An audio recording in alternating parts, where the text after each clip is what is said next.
다 함께 묵상 기도하심으로 9월 28일 화요 예배 시작하도록 하겠습니다.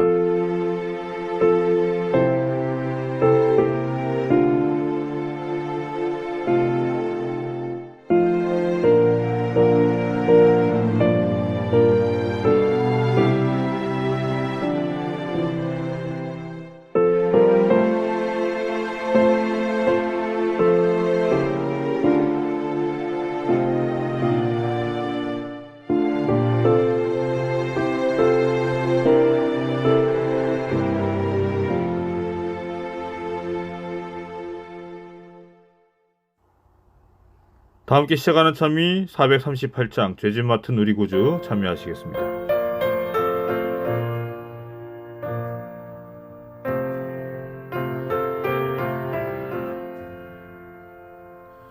죄짐 맡은 우리 구주 어찌 좋은 친구인지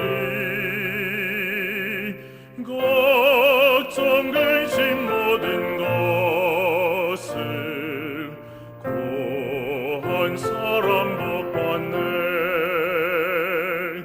주께 굳이 않는 거로 복을 얻지 못하네. 사람들이 주님 앞에 어찌 아니고 하나. 시험 걱정 모든 괴로움 없는 사람 누군가. 부질없이 낙심 말고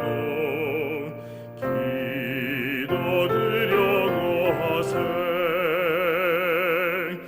이런 진실하신 친구 찾아볼 수 있을까.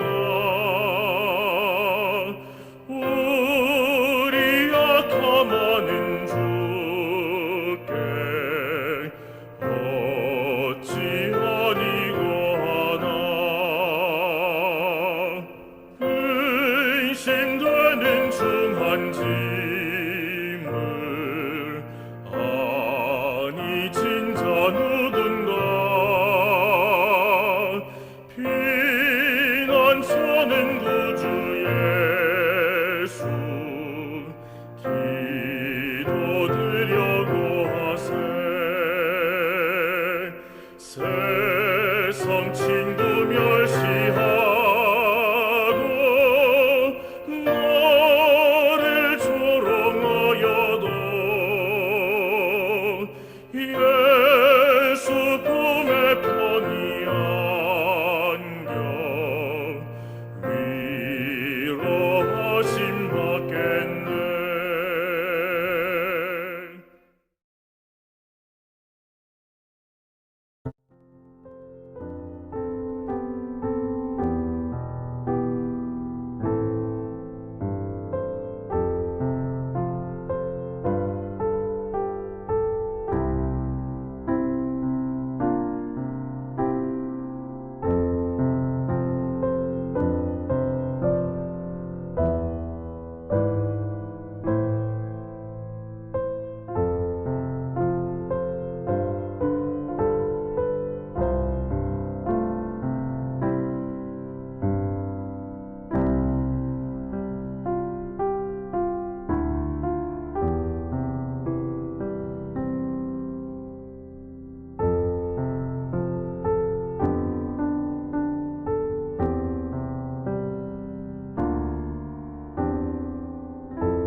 믿음의 가족 여러분 그동안 평안하셨습니까?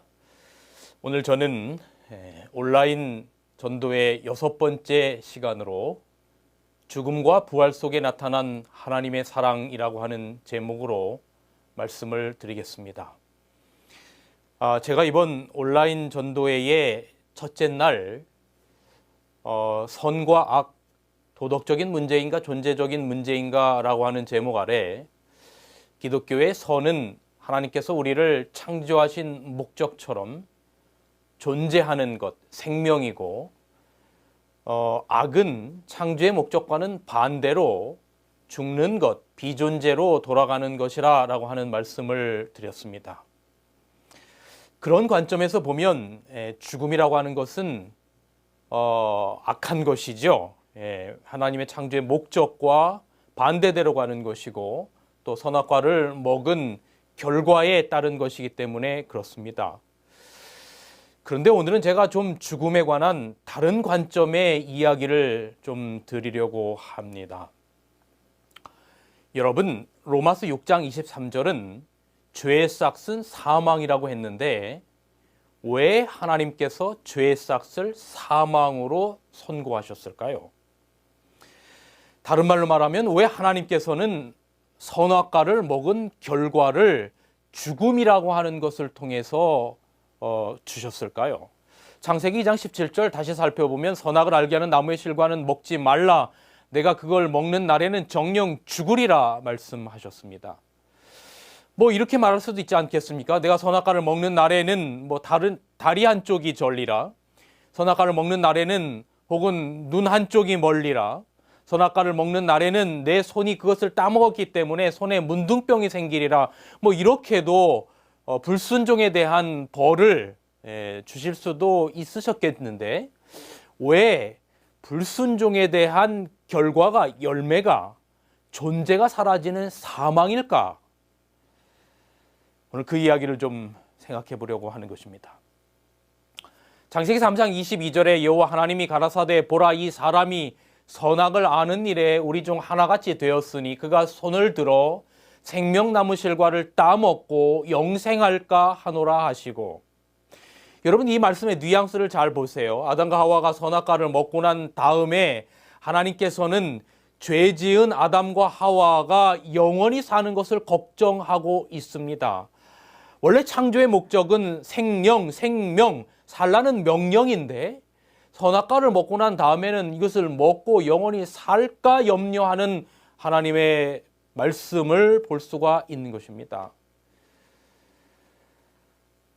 왜냐하면 죄 지은 상태로 영원히 사는 것, 다시 말하면 하나님과의 존재론적인 관계가 깨어진 상태로 영원히 산다라고 하는 것이 얼마나 고통스러운지를 하나님께서 알기 때문에 그렇습니다.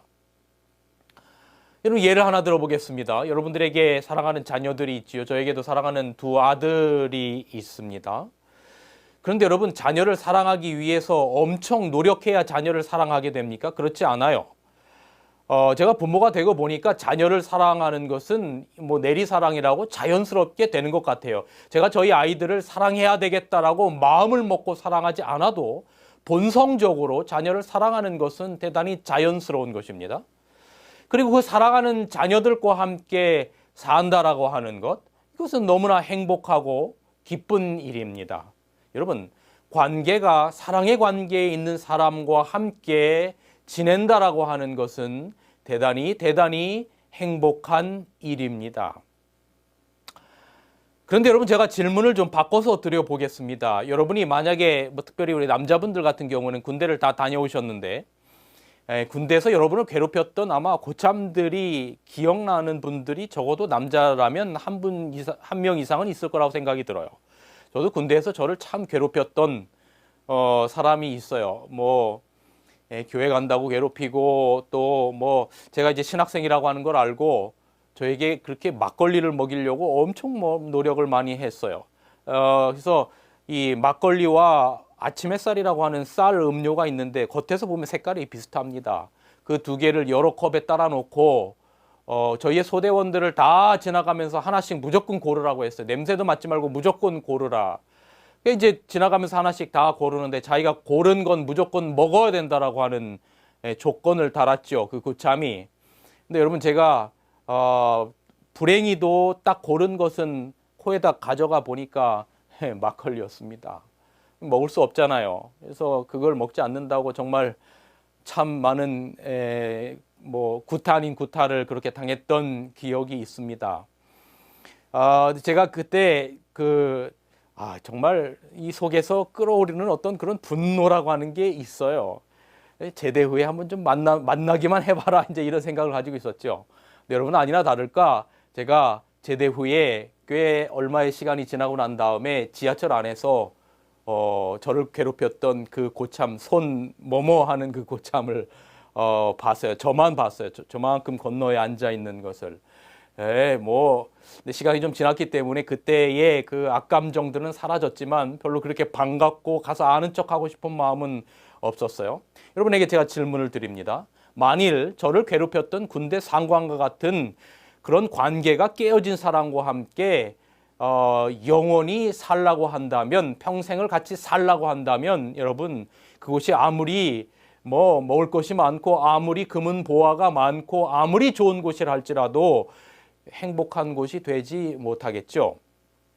아담과 하와가 하나님과 함께 있는 것이 행복하고 좋을 때는 영생이라고 하는 것이 아담과 하와에게는 축복이요 선물이지만 하나님이 무서워지고 하나님이 왔을 때 자기를 감추고 하나님 앞에 숨은 그런 싫어지고 무서워진 상태에서 영원히 하나님과 한다라고 하는 것은 그들에게 있어서 행복지 않을 하나님이 아신 겁니다.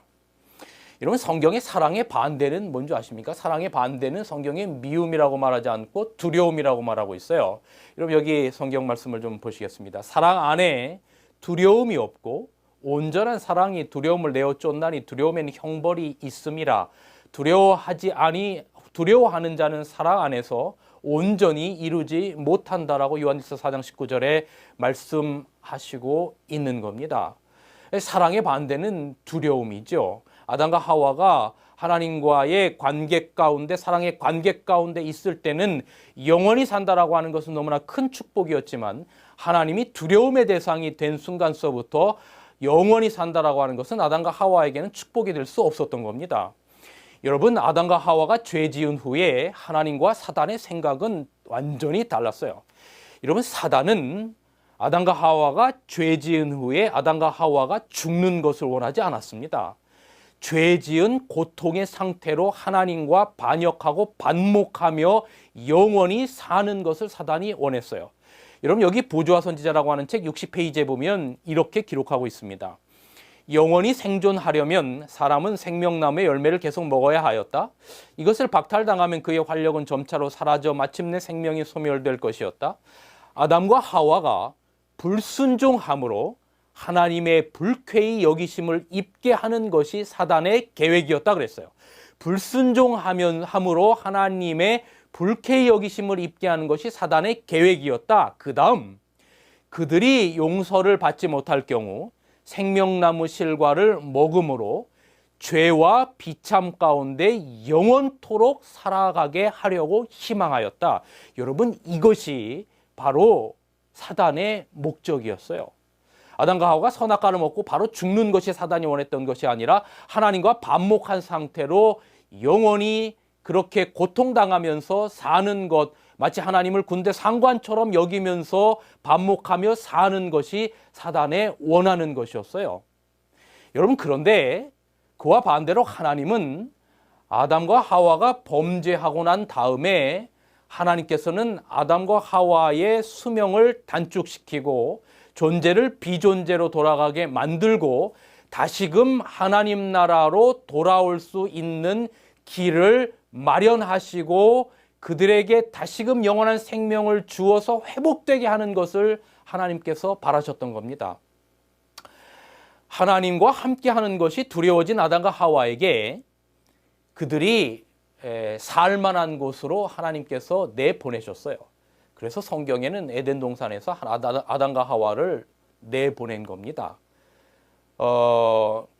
그리고 죄악의 세상, 여러분, 그 아담과 하와가 에덴 동산에서 나가고 난 다음에 여러분, 에덴 밖의 삶은 오늘날 우리가 상상하는 것보다 훨씬 더 고통스러운 것이었어요. 부모에게 가장 고통스러운 것은 자식이 먼저 부모보다 죽는 것이 가장 고통스러운 것이지만, 또 다른 고통은 자식이 자식을 부모 앞에서 싸우고 죽이는 모습을 보는 것처럼 부모에게 고통스러운 일이 없는 거예요. 그런데 여러분, 아담과 하와의 첫 번째 자녀인 가인이 또 다른 자녀인 아벨을 죽이는 모습을 아담과 하와가 보아야 했던 거예요. 여러분, 얼마나 고통스러운 세상이었겠어요. 그런 세상에서 그들의 수명을 단축시키고 그들을 비존재로 돌아가게 만드는 것은 여러분, 하나님의 사랑이었던 겁니다. 여러분, 여기 놀라운 말씀을 보시기 바랍니다. 자기의 죄에 대한 아담의 이야기입니다. 아담 자신의 죄에 대한 심한 가책과 아벨이 죽고 가인이 버림을 받는 이중 슬픔으로 아담은 고뇌로 기가 꺾였다. 그는 마침내 홍수로 인한 세상의 멸망을 초래케 할 전 세계의 편만한 부재를 목격하였다. 창조주께서 그에게 내리신 사형 선고는 처음에는 무섭게 보였으나 약 1000년 동안 죄악의 결과를 목도한 후에는 그는 고통과 슬픔의 생애를 끝나게 하심은 하나님의 사랑, 자비라고 하는 것을 느꼈다 기록하고 있습니다. 여러분, 그래서 창세기 3장 24절에 이같이 하나님이 그 사람을 에덴에서 내어 보내어 에덴 동산 동편에 그룹들과 두루도는 화영검을 두어 생명나무의 길을 지켰다라고 기록하고 있습니다. 그들이 살만한 세상으로 내보낸 거예요. 이거 쉽게 이야기를 하면 이런 겁니다. 자식이 어릴 적에는 부모님과 함께 있는 것이 정말 행복하다가 이 아이들이 사춘기가 되고 부모들과 반목하게 되면서 어느 날 이 아이들이 말하는 거죠. 나는 더 이상 부모님과 함께 하는 게 싫어요. 한 공간에 있는 게 싫어요. 그렇게 얘기하는 거예요. 그래서 그 자녀들의 행복을 위하여 또 다른 방을, 집 말고 또 다른 밖에 사글세 방을 하나 얻어줘서 내보낸 거지요. 이 나가고 싶은 것은 부모의 원으로 된 것이라기보다는 자녀들이 행복하지 않음을 안 부모는 그들이 살 곳으로 내보낸 거죠. 그런데 여러분, 그렇게 이 아담과 하와를 내어 보내시고 에덴 동산 동편을 비추셨다라고 기록하고 있습니다. 그렇죠? 쉐키나의 영광으로 비추셨어요. 그 이유가 뭘까? 저는 이렇게 생각해 봅니다. 이들에게 에덴 동산을 잊어버리지 않도록 계속해서 비추신 것입니다. 그리고 내가 너희를 위하여 죽은 후 다시 내가 너희를 위하여 여인의 후손으로 죽고 그리고 온 인류의 죄를 구속한 후에 다시금 너희를 이곳으로 돌아와 살도록 만들어 주겠다라고 하는 하나의 언약의 표시라고 하는 것이죠. 여러분, 에덴 동산은 사실은 에덴 성소의 개념을 가지고 있어요. 그래서 그 에덴 성소에 바로 이 에덴 동산의 이 천사의 어떤 화영검은 나중에 이제 출애굽기 25장의 성소로 가서 지성소에 바로 그 법궤 위에 이 두 천사들의 날개 사이 바로 그 쉐키나의 영광이 있었던 곳으로 옮겨지게 되는 것이죠. 바로 그것은 내가 너와 함께 하겠다라고 하는 성소의 의미를 담고 있는 것입니다. 제가 어느 한 곳에서 목회를 할 때에 그 집사님 댁에 이제 처음 발령을 받아서 방문을 갔더니 그 집사님 댁에 방 한 칸에 불이 뭐 밤낮 없이 켜져 있는 모습을 제가 시간이 좀 지나고 이제 알게 되었습니다. 그래서 제가 어느 날 그 집사님께 여쭙습니다. 아니 집사님, 왜 이 환한 대낮에 그리고 또 저녁에를 가도 아무도 없는데 그 방을 훤히 불을 켜놔서 왜 이렇게 항상 불을 켜놓습니까? 라고 그렇게 제가 여쭈어 보았더니 이분이 하시는 얘기가 이런 겁니다. 자기에게 독자 아들이 하나 있는데 이 아들이 집 나간 지가 3년이 됐다는 거예요. 처음에는 집 나가서 처음에는 연락도 좀 하더니 지금 연락이 두절된 지가 꽤 오랜 시간이 되었는데 어느 날 이 자식이 이 아들이 엄마가 그리워서 집에 돌아와서 혹시 멀찌감치 차마 집으로 돌아오지 못해서 멀찌감치 집을 바라볼 때 불 꺼진 자기 방을 보면 얼마나 서운하겠느냐라고 생각하면서 여전히 내가 너를 기다리고 있다라고 하는, 언제든지 돌아오라라고 하는 그 마음으로 불을 켜놓는다라고 하는 이야기를 들었어요. 여러분 여기 보시기 바랍니다. 에덴 동산은 사람이 그 즐거운 길에서 추방된 후에도 오랫동안 지상에 남아 있었다. 타락한 인류는 오랫동안 그 무지한 시대의 집을 바라보도록 허락되었다. 아담과 그의 아들들은 이곳으로 하나님을 예배하기 위하여 나왔다라고 기록하고 있어요. 정말로 에덴 동산에서 나온 그들의 삶이 고통스럽고 힘들 때마다 그들은 그들의 친정 그 문, 여인의 후손이 언젠가는 자기를 다시금 이곳으로 옮기겠다라고 하는 그 약속을 의지하면서 그 에덴 동산 그 쉐키나의 불 앞으로 나아갔던 겁니다.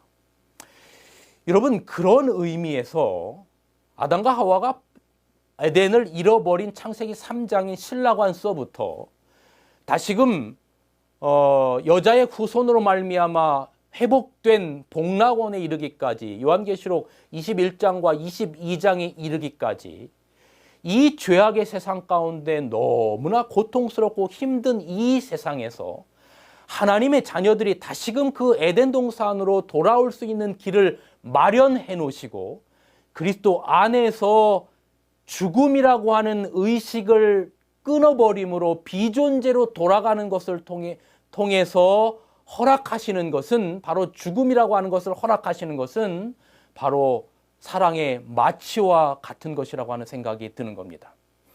여러분, 만약에 마취 없이 수술을 해야 한다면 어떻겠습니까? 사실 제가 벌써 한 달의 시간이 지났습니다만 자전거를 타다가 좀 크게 낙차해서 이 왼쪽 어깨를 좀 많이 다쳐서 한 달여 전에 좀 큰 수술을 좀 했습니다. 사실 이게 좀 불편한 상황 가운데 있는데 제가 그때 전신 마취를 하고 수술을 하게 됐어요. 근데 그 수술실을 들어갔는데 만약에 제가 마취 없이 그 고통을 다 견뎌야 한다면 어떻겠습니까? 너무나 끔찍한 고통이겠죠. 마찬가지로 이 죄악의 세상 가운데 우리가 다시금 에덴으로 돌아올 수 있는 길을 마련하시고 이 땅에서 우리의 의식을 잠재워 주는 것은 하나님의 사랑이고 은혜라고 하는 것이죠. 여러분, 아담과 하와가 범죄 전에는 아담과 하와의 관계는 정말로 행복하고 사랑의 관계, 또 하나님과 이 아담 부부의 관계는 그런 관계였습니다. 그러다가 이제 범죄 후에는 하나님과 아담과의 관계가 마치 무서운 존재, 군대 상관과 저와 같았던 그런 분위기로 바뀌게 된 거예요. 사단은 하나님과 사람 사이를 멀어지게 한 후 영원토록 같이 살게 하는 것이 사단의 목적이었지만, 하나님은 잠시 그들을 떨어지게 하더라도 의식을 끊으셔서 죽음을 허락하시고 다시금 만나게 하시는 것, 이것이 하나님의 뜻이었고 하나님의 목적이었다라고 하는 것입니다. 죽음 속에는 이런 의미에서 본다면 대단히 하나님의 큰 사랑이 담겨져 있는 것입니다. 여기 이사야 26장에는 이렇게 기록하고 있습니다. 19절 20절. 주의 죽은 자들은 살아나고 우리의 시체들은 일어나리이다. 티끌에 거하는 자들아 너희는 깨어 노래하라. 주의 이슬은 빛난 이슬이니 땅이 죽은 자를 내어 놓으리로다. 그 다음에 뭐라고 기록하고 있냐면요, 내 백성아 갈지어다 그랬어요. 내 백성아 갈지어다.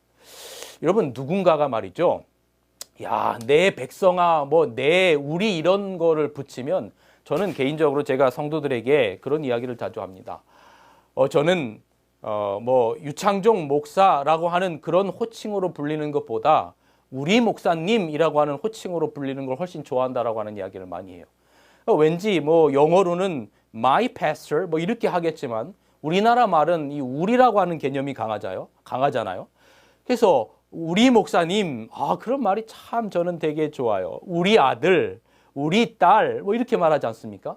하나님이 그렇게 말씀하시는 거예요. 내 백성아, 우리로 표현을 말하면 우리 백성아 갈지어다라고 말했어요. 여러분, 이렇게 하나님께서 정답게 말하면 보통 우리는 우리 아들, 딸, 오늘 아빠가 맛있는 거 사줄게, 어디 좋은 식당에 가자, 혹은 놀이공원에 가자, 이렇게 말해야 돼, 맞잖아요. 그런데 내 백성아 갈지어다라고 말하고 야, 무덤으로 가자라고 말하면, 여러분, 이건 뭔가 앞뒤 말이 맞지 않는 것 같아요. 근데 오늘 성경은 이렇게 말하는 겁니다. 하나님께서 내 백성아 아주 정답게 말씀하신 다음에 갈지어다라고 말하고, 그 다음에 뭐라고 말씀하시냐면 내 밀실에 들어가서 내 문을 닫고 분노가 지나기까지 잠깐 숨을 지어다라고 말하고 있어요. 내 백성아 잠시 동안 무덤에 들어가서 분노가 지나기까지 잠깐 숨을 지어다라고 말하는 것입니다. 여러분, 이 메시지는 북방 이스라엘이 BC 722년에 아시리아에 멸망할 때 이사야가 쓴 편지입니다. 그 어둠의 절망 가운데 하나님께서는 당신의 사랑하는 백성들을 그 아시리아의 고통 가운데서 그들을 막아주시기 위하여 그들을 잠들게 하시겠다라고 하는 사랑의 표현인 겁니다. 그 고통, 그 포로의 고통이 일어나기 전에 그들을 잠재우겠다라고 하는 하나님의 표현입니다. 말씀드린 것처럼 마치 수술 전의 마취와 같은 것이죠. 그래서 여러분, 성경은 죽음을 잠으로 봅니다. 다시금 일어날 때가 있기 때문에 그렇습니다. 잠시의 고통과 아픔을 피하기 위함으로 하나님께서 주시는 선물과 같은 것입니다. 노아 홍수 때도 아버지 라멕이나 무드셀라와 같은 의인들을 하나님께서 잠들게 하셨습니다. 또 다른 그런 표현이 있는데 열왕기하 22장 19절 20절에 보면 이렇게 기록하고 있습니다. 내가 이곳과 그 거민에 대하여 빈터가 되고 저주가 되리라 한 말을 내가 듣고 마음이 연하여 여호와 앞 곧 내 앞에서 겸비하여 옷을 찢고 통곡하였으므로 나도 내 말을 들었노라. 여러분, 이것은 남유다의 몇 안 되는 선한 왕 가운데 요시야 왕에게 하나님께서 하신 말이에요. 요시야 왕이 이 하나님 앞에 잘해서 내가 내 말을 들었다라고 칭찬하는 말입니다. 그 다음에 하나님께서 칭찬을 하시고 여호와가 말하노라라고 했어요. 이런 보통 칭찬을 한 다음에 어떤 말을 하면 야, 정말로 공부 잘했다. 그래서 우등 장학금을 주겠다. 혹은 상장을 주겠다. 이렇게 돼야 이게 말이 맞는 거잖아요. 접속사가 그러므로 했기 때문에. 긍정 그러므로 긍정, 부정 그러므로 부정, 이게 이렇게 돼야 맞아요. 그렇게 칭찬을 하고 난 다음에 여호와가 말하였노라.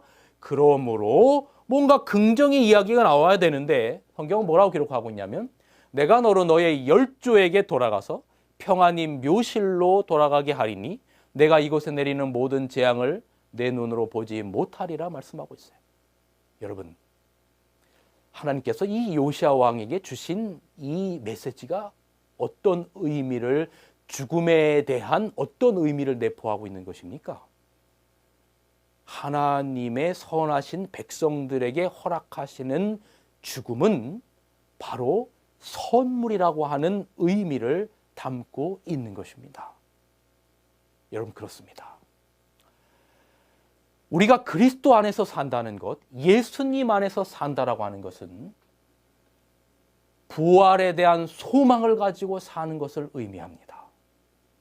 예수께서 가라사대 나는 부활이요 생명이니 나를 믿는 자는 죽어도 살겠고 무릇 살아서 나를 믿는 자는 영원히 죽지 아니하리니 이것을 내가 믿느냐라고 말씀하고 있어요. 나는 부활이요 생명이니 나를 믿는 자는 죽어도 살겠다라고 말하는 것입니다. 여러분, 이 무슨 약속입니까? 하나님께서는, 부활의 소망이신 하나님께서는 그분이 우리에게 한 번은 죽지만, 이 땅에서의 죄로 말미암아 우리가 한 번은 죽지만 그리스도 안에서 잠자는 자들에 대한 분명한 부활을 보증하신 것입니다. 마치 후에 깰 것을 분명히 약속하셨단 말입니다.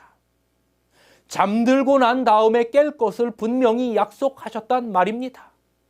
우리는 이 약속을 믿고 사는 겁니다. 그래서 다시금 부활하여 영광 가운데 오시는 주님을 맞이할 길을 마련해 놓으시고 그리스도 안에서 잠재워 주시는 것은 마치 사랑의 마취와 같은 하나님의 은혜요 축복이라고 하는 것입니다. 그래서 제가 지난 시간에 아브라함이 믿어서 의롭게 된 믿음 두 가지를 말씀드렸죠. 첫째는 죽은 자를 살리시는 부활의 하나님을 믿은 것이고, 두 번째는 없는 것을 있는 것으로 여기시는 창조의 하나님을 믿은 것이라고 말씀드렸죠. 그래서 지난 시간에는 제가 없는 것을 있는 것으로 여기는 창조의 하나님을 믿는다라고 하는 것이 그분 안에서 진정한 쉼을 경험하는 것이고, 우리에게 창조주 하나님이 계시다라고 하는 것이 강력한 징표가 바로 창조의 기념일로 제정하신 안식일이라고 하는 것을 지난번에 설명을 드렸습니다. 그러면 오늘은 제가 아브라함이 믿어서 의롭게 된 믿음의 첫 번째는 죽은 자를 살리시는 일을 믿은 그 믿음을 아브라함의 의로 여겼다라고 하는 것입니다. 여러분, 이것을 믿고 사느냐 그렇지 않느냐 하는 것은 너무나 큰 차이가 있어요. 여러분, 이런 이야기를 잘 알고 계시지 않습니까? 사랑하는 딸을 잃은 부모가 있습니다. 그런데 아버지는 믿지 않은 아버지였고 어머니는 예수님을 믿는 그런 어머니였어요. 말할 수 없는, 정말로 견딜 수 없는 슬픔과 존재가 사라지는 그 고통 앞에 딸을 묻고 떨어지지 않는 발걸음을 돌이키면서 그 딸의 무덤을 향하여 정말로 눈물로 마지막 말을 했던 그 엄마와 아버지의 말은 전혀 다른 말이었어요. 믿지 않는 아버지는 나의 사랑하는 딸아 영원히 안녕, 그렇게 말했어요. 그러나 부활의 소망을 가지고 있는 믿는 어머니는 아니, 나의 사랑하는 딸아, 예수님 오실 때까지만 안녕. 여러분, 우리가 이 세상에서 부활의 소망을 가지고 산다라고 하는 것은 놀라운 소망이에요. 이 땅에 우리가 살다가 누구나 다 죽을 수밖에 없기 때문에 우리의 죽음이 그리스도 안에서의 축복이라고 하는 사실을 믿고 살아가는 것, 여러분, 이것처럼 더 귀한 것이 없다라고 하는 생각이 들어요. 요한계시록 14장 13절은 이렇게 말합니다. 내가 들으니 하늘에서 음성이 나서 가로되 기록하라. 지금 이후로 주 안에서 죽는 자들은 복이 있도다 그랬어요. 주 안에서 죽는 자들은 복이 있도다 하심에 성령이 가라사대 그러하다. 저희 수고를 그치고 쉬리라. 죽음을 축복이고 복이고 쉼으로 바라보는 것입니다. 여러분, 죄악의 세상에서 하나님께서 우리가 그리스도를 영접하고 그리스도 안에서 살아감으로 말미암아 우리에게 부활의 언약을 찍으시고 그리스도 안에서 잠재우시고 다시금 영원히 돌아올 수 있는, 영원히 살 수 있는, 에덴으로 회복될 수 있는 길을 마련하시고 그리스도 안에서 잠재우신다라고 하는 것은 하나님의 놀라운 축복이고 사랑이라고 하는 것입니다. 결국 정리하면 하나님의 사랑은 이런 것입니다. 하나님이 마치 정말로 사랑하는 이 부모와 자녀 간의 그런 관계처럼 하나님을 너무나 사랑하는 사람들에게, 의인들에게 대해서는, 예수 그리스도를 영접한 자들에 대해서는 그들에게 영원한 생명을 주어서 영원히 하나님과 하늘에서 함께 살도록 하는 것이 정말로 하나님의 사랑인 것이죠. 잠언 8장 17절, 나를 사랑하는 자들이 나의 사랑을 입으며 나를 간절히 찾는 자가 나를 만날 것이다. 하나님을 사랑하는 자들에게 영원한 생명을 주어서 살게 하는 것은 하나님에게나 그 하나님을 사랑하는 자들에게나 대단히 큰 축복인 것입니다. 그런데 하나님을 서두에 제가 말씀드린 것처럼 군대 상관처럼 여기는 자들에게, 하나님과 한 공간에 있는 것조차 싫어하는 사람들에게 대해서 영원히 살라라고 하늘에 갖다 놓아도 그 하늘이 그들에게 있어서 결단코 행복한 것이 될 수가 없어요. 그래서 하나님을 싫어하는 자들에게, 하나님을, 예수 그리스도의 보혈을 영접하지 아니한 자들에게는 그들의 존재를 완전히 끊어주는 것, 그래서 사망에 이르게 하는 것, 여러분 이것이 바로 하나님의 사랑과 공의가 되는 것이죠. 그래서 하나님을 싫어하는 인간을 향한 하나님의 사랑의 진노는 그들을 품고 영원히 소멸시키는 거예요. 이런 자들에게 있어서의 하늘에서의 삶은 대단히 괴로운 삶이 될 것이기 때문에 그렇습니다. 여러분, 여기 영감의 글에 이런 말씀이 있습니다. 하나님을 반역한 생애가 그들을 하늘에 적합하지 못하게 만들었다. 그러므로 이거 바로 악인들이죠. 하나님을 반역한 생애가 악인들을 하늘에 적합하지 못하게 만들었다. 이래서 마치 하나님이 군대 상관처럼 여겨지는 그 자들에게는 그렇다 그 말입니다. 그러므로 하늘의 순결과 성결과 평화는 그들에게는 괴로움이 되고 하나님의 영광은 태우는 불이 될 것이다. 그들은 그 거룩한 곳에서 피하기를 원할 것이다. 그들은 그들을 구속하기 위하여 돌아가신 분의 얼굴을 보지 않기 위하여 차라리 멸망받기를 원할 것이다. 악인의 운명은 그들 자신의 선택에 의하여 정해진다. 그들이 하늘에서 제외되는 것은 그들 스스로 자원해서 되는 일이며 하나님의 입장에서 볼 때 그것은 공의롭고 자비로운 처사이다.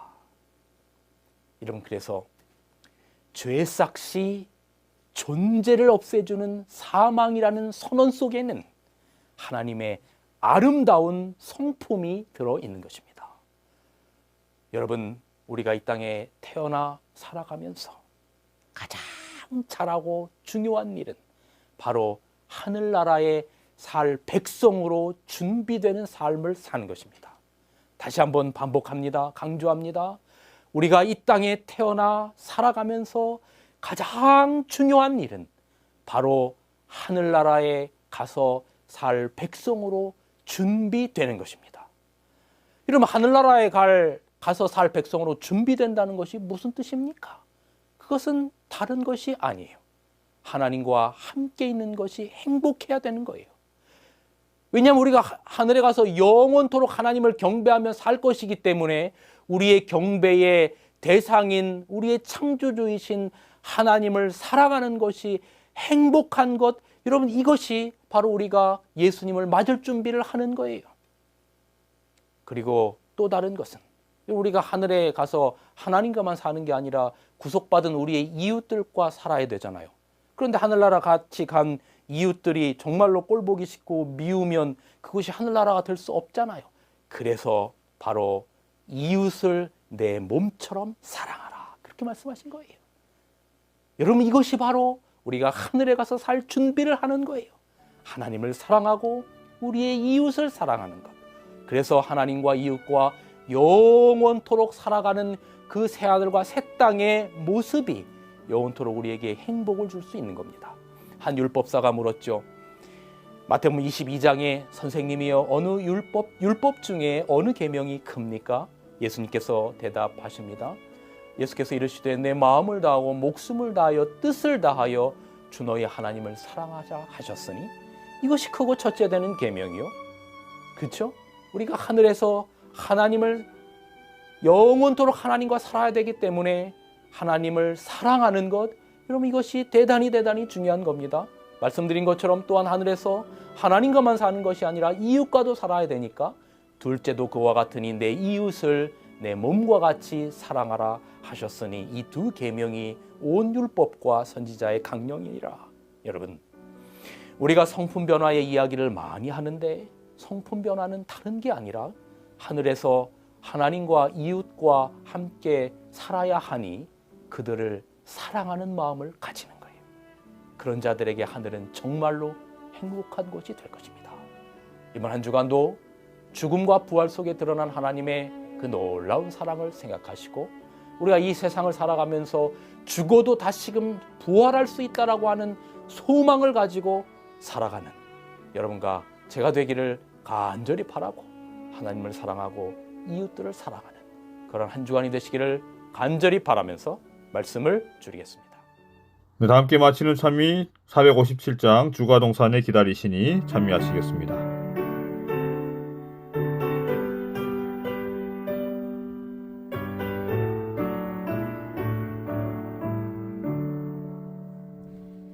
주가 동산에 기다리시니 가장 기묘한 것이로다. 주의 영광이 넘치는 그곳 이는 기도의 동산일세. 아귀하고 기묘한 이 동산을 주께 아뢰는 저소로다. 나의 주님께서 나를 기다리며 문을 여시고 계시도다.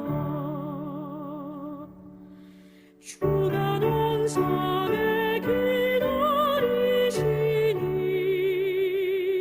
나의 죄짐을 지고 가리. 안위하시는 주님 되시니 이는 기도의 동산일세. 아귀하고 기묘한 이 동산을 주께 아뢰는 저소로다. 나의 주님께서 나를 기다리며 문을 여시고 계시도다. 주가 동산에 기다리시니 나를 만나자 청하시네. 주께 나가면 복 주시리니 이는 기도의 동산일세. 아귀하고 기묘한 이 동산을 주께 아뢰는 저소로다. 나의 주님께서 나를 기다리며 문을 여시고 계시도다. 사랑이 충만하신 우리 주님, 오늘 이렇게 함께 모여 예배하게 하시고 기도하게 하시고 찬양으로 주님 영광 돌릴 수 있도록 인도하여 주시니 감사합니다. 또한 말씀을 통해서 저희 삶을 돌아보게 하시고 우리가 어떤 삶을 살아야 할지 또 생각하게 하시니 감사합니다. 결심한 모든 것들을 지킬 수 있게 도와주시고 또 주님의 사랑을 느끼며 주님의 사랑 가운데 거할 수 있도록 함께하여 주시옵소서. 언제나 주님의 그 축복을 기억하게 하시고 주님의 인애와 그 자비 가운데 우리가 살아가는 부족함 없는 저희들에게 인도하여 주시옵소서. 언제나 주님께 감사하며 주님과 동행하는 삶 살 수 있도록 인도하시기를 예수님의 이름으로 기도드리옵나이다. 아멘.